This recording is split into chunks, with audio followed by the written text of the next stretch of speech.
처음에 마트나 이런 데 가서 좀 물건 봤던 그 기분, 강렬한 기분 생각나요? 저는 한국에 와서 처음에 마트 갈 때 힘들었어요. 물건을 못 찾아서. 하나원에서 나와가지고 누구 집에 갔는데, 지금은 접시지만 북한에서는 사라라고 하잖아요. 위에다 비닐을 탁 씌웠어요. 이게 마트 가면 있대요. 이거를 가서 살려니까 마트 가면 있댔는데, 가서 이 시계 어디 있어요? 아무리 가서 예, 비닐시계 어디 있어요? 이렇게 물어보니까 누구도 알아듣고 안 가르쳐줘요. 비닐 씌우개. 예, 그래서. 네, 그래서 너무 힘들어갖고 혼자서 한번 찾아보겠다 했는데, 일단 비닐 덮은 것만 봤지 그 겉에 어떻게 포장된지를 못 봤죠. 그것까지 못 찾겠고, 그리고 음식 해 먹느라고 맛내기를 좀 찾아야 되는데, 맛내기도 마트 가면 있대요. 맛내기가 없라고 나섰죠. 예.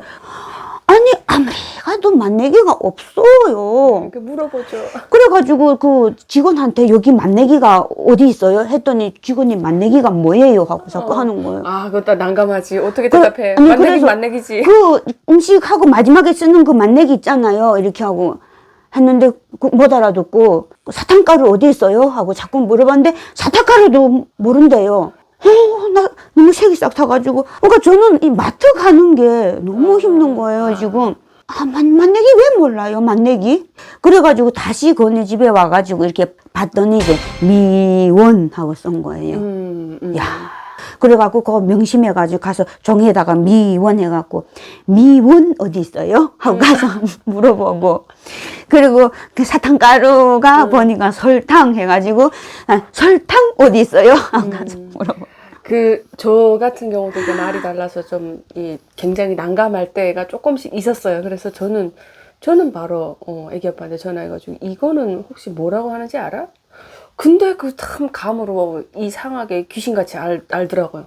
진짜 이렇게 말해도, 개떡같이 말해도 저 귀신같이 찰떡같이 알아듣고, 그건 뭐라고 저는 알려줬던 것 같아요. 저는 이제 같은 이제 북한 사람이랑 이제 와서 같이 사니까, 남자는 더 모르잖아요. 또 그렇죠. 이제 더 모르니까 이게 너무 답답한 거예요. 한장하죠. 이제. 네. 그때 뭐 남편 출근했잖아요. 혼자 집 마트 가가지고 하니까 도무지 답이 없는 거예요. 그리고 저는 또 이제 장마당을 나가면 자꾸 이게 필리핀 사람이고 베트남 사람이고, 제가 가서 뭘 물어보면 필리핀에서 왔냐고?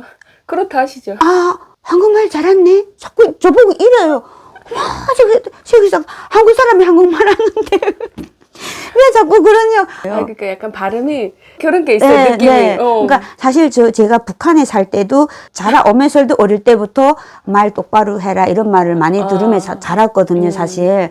그래서 시장 가면 입을 탁 다물거든요. 그런 거 말 안 해도 얼굴 보고 네 필리핀에서 왔나 하면서, 이제 제가 이제 부산에서 살다 보니까 막 그러고. 근데 나중에 대화가 되니까 또 너무 그때 또 흥정하는 또 재미가 있잖아요.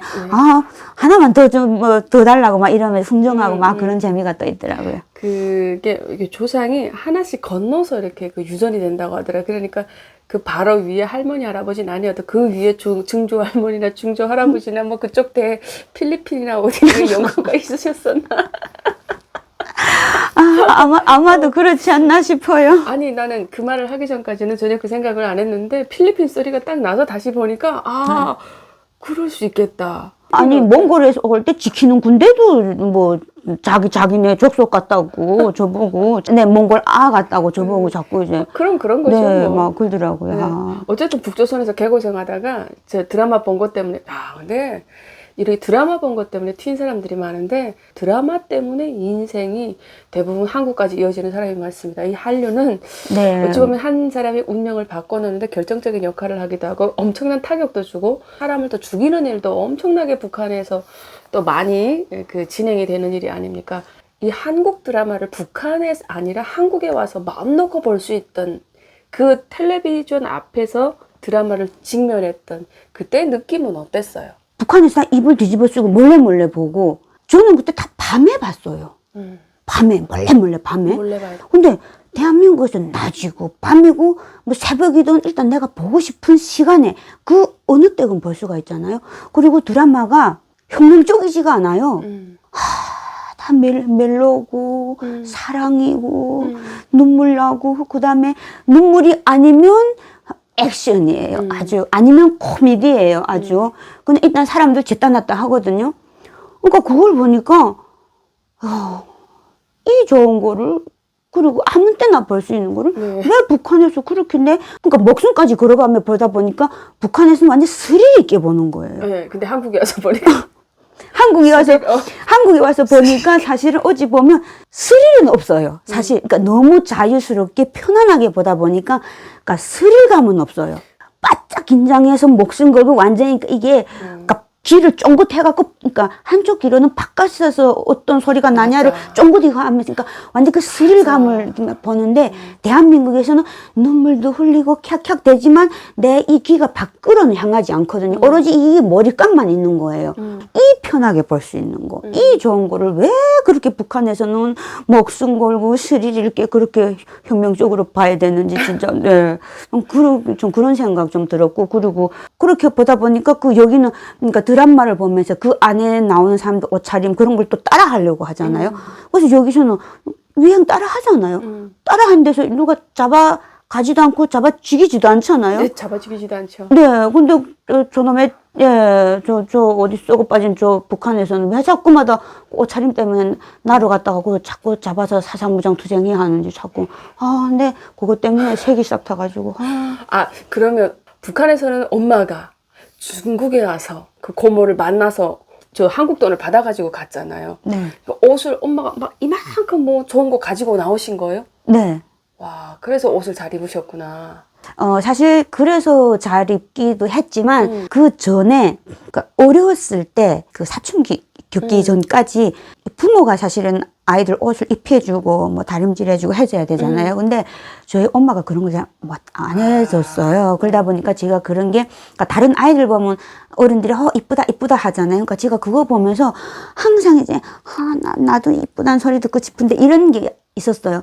그래서 제가 사춘기 겪으면서 내가 내절로 할 수 있을 때쯤에 제가 저 혼자 옷을 다려 입고 칼날 주름 세우고 지나가다 먼지 묻으면 제가 이제 바지 닦개도 주머니에 항상 넣고 다녀서 제가 혼자서 딱딱 이렇게 막 털고 다니고 막 이랬었거든요. 북한에서. 네, 그래서 북한에서 그 비포장도로잖아요. 그러니까 나 신발 가다가도 먼지가 쫙 바르묻잖아요. 그러니까 저는 한쪽 바지에 바지 닦기, 한쪽 바지에 이제 신발 닦기 해가지고 가다가 신발도 먼지 묻으면 바로 거기서 이렇게 딱 닦고 이렇게 하면서 다녔단 말이에요. 유별난 사람이네요. 그래가지고 이렇게 다니다 이제 보니까 어느 순간에 제가 이제 딱 학교 졸업해서 저희 때는 한창 이제 그 코 바늘 가지고 그물 명태그물 뭐 이제 낙지그물 막 이런 게 뜨기 시작했어요. 그래서 제가 저 혼자서 그물을 떠가지고 엄마가 안 사주면 내가 내절로 그물 떠가지고 나는 내가 사고 싶은 거 산다 이렇게 해가지고 제가 그물을 떠서 팔아가지고 옷 같은 거 화장품 이런 거 제가 이제 다 샀었거든요. 그래서 저희 엄마는 제가 이제 생각해 보니까 제가 여기로 말하면 중학교 2학년 때 네. 그 세라복이라는 이제 그러니까 블라우스죠. 네, 그러니까 그걸 사줬는데 제가 23살 올 때까지 그걸 입었어요. 그러니까 그만큼 큰 거를 사주는 거예요. 맞지 않는 거를. 네, 오랫동안 입어라. 그러다 보니까 저는 항상 제가 팔아서 뭘 살 때는 항상 제 몸에 딱 맞고 이런 걸 살다 보니까 제가 나가 살 때는 이렇게 뭐 여기로 말하면 다 스판기가 있어서 이렇게 잘 달라붙는 거. 딱 달라붙는 거. 근데 그게 이제 북한에서는 다 단속 맞는 옷이잖아요. 그렇죠. 이거 부르주아 옷이죠. 네, 부르주아 항색 바르라면 물 젖었다 막 이래서 그래서 항상 저는 청년동맹 비서한테 불려가가지고 예, 뭐 장군님의 방침을 어겼다는지 막 이래가지고 제가 마지막에 너무 악에 바치니까 제가 싸웠어요. 제가 뭐라고 싸웠냐면요. 네. 뭐라 했습니까? 비서동지 옷에 사상이 있습니까? 내가 직장에 결석을 한 번이라도 했습니까? 지각을 한 번이라도 했습니까? 생활 총화에 한 번이라도 빠졌습니까? 왜 나를 가지고 이렇게도 못 살게 그냐고 옷을 이렇게 입었다고 해서 지금 옷 가지고 나를 계속 이 사상무장 투쟁이 하는데 지금 내가 뭘 그렇게도 잘못했냐고 옷에 사상이 있냐고 막 그렇게 싸웠더니 청년동맹 비서가 야 이 개가 나오면 막 저한테 막 이러고 달려드는 거예요. 그러니까 옆에 있던 제 친구가 저를 막 막으면서 왜 그러냐고 나를 때리면서 또 친구가 우리 있게 또 막 이러는 거 좀 그런 좀 시기가 있었거든요. 그러면 한국에 오면 그 쇼핑의 어떤 창구가 넓어지잖아요. 네. 한국에 와서 물 만난 고기처럼 너무 좋았겠네요. 그 쇼핑했던 그 어떤 기억이나 경험이 있어요? 그럼요. 근데 한 가지 그때 예전에 그런 이제 에피소드가 있잖아요. 해주세요. 처음에 한국 왔을 때 그때는 처음에 한국 문화가 이해가 안 됐거든요. 어떤 문화가 이해 안 됐어요? 그러니까 이제 그 애완용 문화가 아, 강아지. 예, 제가 그건 우리 다 겪는 거고. 그러니까 제가 처음에 왔을 때는 너무 캉캉이 레이스 막 캉캉이 이런 스타일을 좋아했어요. 캉캉이 치마. 지금도 레이스 달린 반바지, 약간 말랑말랑한 반바지에다 치마 입고 오셨네요. 네, 제가 저 키가 작고 하니까 약간 그런 거에 많이 좀 관심이 있는데 기장시장에 그때 탁 나갔는데 그런 거를 팔았어요. 탁 하니까 막 2층, 3층으로 된 막 캉캉이 이런 레이스 달린 옷들 파는 거예요. 네네. 그래가지고 캉캉이 하면 우리 구독자님들이 대부분 아시려나? 한번 이거 좀 봐주실래요? 서봐 주실래요? 치마가 어떤 걸 입었는지. 지금은 막 까만 거라서 그래도 까만 거 캉캉이라도 어떤 스타일인지 알지? 지금은 반바지인데 네. 이쪽으로 와보세요. 이쪽으로. 네. 지금은 이게 보이실래요? 이렇게 짧게 입었어요. 근데 이게 반바지인데 여기가 반바지예요? 네. 치마가 이렇게 꽃처럼 이렇게 레이스처럼 달렸어요. 근데 키가 작으니까. 네. 근데 항상 보면 옷이 이렇더라고요. 모든 옷이. 네, 제가 좀 이런 캉캉이 스타일 좋아하는데, 근데 예전에는 막 이렇게 레이스 하얗고 빨갛고 막 이렇게 좀 화려하게 입었죠. 지금보다 더 심하게. 지금도 좀 그렇게 입더라고요. 그래서. 너무 예쁜 거예요. 그래갖고, 해갖고, 제 생각에 너무 귀여울 것 같은 거예요. 지금 내가 지금 생각하고 있는데. 그건가? 그래가지고, 그래서, 사장님, 저 이거 얼마예요? 하면 주세요. 하니까 사장님이 눈이 막 이만해가지고, 저를 막 딱 들어가고 보는 거예요. 네. 그래서 순간에 갑자기 또고, 응? 해가지고, 사장님, 저 이거 주세요. M 사이즈로 주세요. 하니까 사장님이, 아가씨 입을 거 아닌디에? 하면서 막 그러더라고요. 네. 그래서 순간적으로 제가 화가 났어요. 이 사장님이 나 탈북민이라고, 나 없어요, 여기나? 막 이런 생각해가지고, 저 돈 있어요.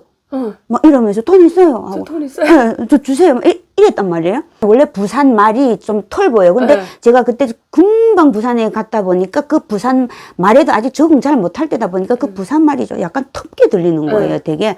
그래서, 진짜 기분 나쁘네. 사람 우습게 보네. 막 이러면서 속으로 이렇게 하고 있었는데, 이거 사람 입는 거 아니에요. 탁 이렇게 하는 거예요. 그래서요? 그래서 다시 하고 그렇게 하고 천천히 딱 봤는데 목이 들어가는 이 모양이 다른 거예요. 네. 그 딱 그래서 보니까 강아지 개가 입는 옷인데 한 이 정도 그러니까 대형개? 이 개가 입는데 제가 그때 순간에 살짝 이제 뿅 좀 이렇게 좀 뒷골이 땡기더라고요. 네. 그래서 그리고 옆에 딱 봤는데 뭐가 있는 줄 알아요? 뭐가 있어요? 강아지 신발이 있더라고요. 강아지 신발이요. 강아지 신발 이런 게 있잖아요. 이런 게 쫙.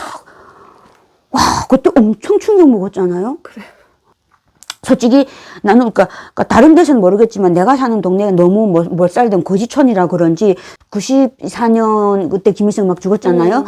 숱한 사람들이 제가 학교 가려고 대문 열고 나오면 사람이 죽어 있고 처음에는 뭐 사람 죽었네 놀라하지만 어느 순간부터는 이게 또 죽었네 막 이렇게 된단 말이에요. 산 사람이 먹을 것도 없고 그냥 그러다 보니까 입을 옷도 없어요. 사람이 입을 옷도 없고.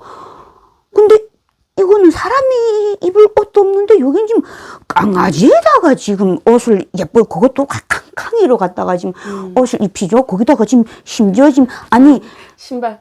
짐승은 원래 자기 이 발로 걸어 다녀야 되잖아요. 네. 근데 지금 거기다가 신발을 지켜놓고 걸어 다니면 야가 걸어 다녀요. 네. 근데 거기다 신발까지 있다는 거예요. 강아지 신발 이렇게. 막 뒤가 뻑 당기는 거예요. 그래서 그때는 이 한국 문화가 이해 안 가는 거예요. 그래서 나 이 사람 어머나, 이 무슨 세상이지? 제정신인가? 솔직히 제가 이제, 그러니까 이 대한민국 국민들이 제가 막 이 제정신인가 이러면, 자족이 좀 이상하다, 막 이렇게 할 거예요. 근데 그때는 대한민국 문화에 아직 적응 못하고 지금 저는 지금 북한 사람도 생각하고 있으니까 그렇게밖에 표현 못하는 거예요. 그래서 너무 화가 나가지고 집에 왔어요. 그러다 보니까, 와. 근데 나중에 며칠 뒤에서 드라이브도 하고 약간 산책한다고 나갔는데 이게 사람들이 그 유모차 이렇게 애기 유모차 다 끌고 가는데 그래서 엄마 애기 나 싹 봤는데 갑자기 그거 안에서 강아지 개가 이제 쑥 내다보는 거예요. 어머 난 너무 놀라갖고 막 눈물 다 나오려고 하더라고요. 눈물 안 나요. 왜 강아지 유모차 탈 수 있지? 근데 그때 사실 그땐 좀 충격이었습니다. 아니, 그러니까 지금은 이해 가잖아요. 근데 그때는 이게 지금 문화에 지금 적응도 안 되는데 뭐 너무 놀란 거예요. 아니, 그게 사람 타야 될 유모차에 애기가 타야 될 유모차에 강아지가 타서 싱하고 내려다보는 거 너무 그래서 충격이었잖아요. 그 지금 옷 살라갔다가 지금 그거를 지금 강아지가 있는 데서 충격받았는데 지금 그 문화에 이해 못했던 거예요. 그리고 보니까 이제는 우리가 이제 인권이 보장됐잖아요. 인권이 보장되니까 이제 이제 동물권도 보장되고 하다 보니까 이제 그런 게 이젠 제가 이해가 되고. 근데 우리 북한에 있을 때 그렇게 됐어요. 우리 눈앞에 누가 개, 고양이, 뭐 닭새끼 지나가는 거 봤어요? 그렇게는 안 다니죠. 잡아먹으니까. 그러니까 지나가는 사라지니까. 거 다 거기다 하고 다 잡아먹으니까 없잖아요, 진짜. 그 강아지가 입는다는 거기에 제가 너무 충격 먹었어요. 야, 대한민국 그때 너무 놀랐던 문화 충격 차이.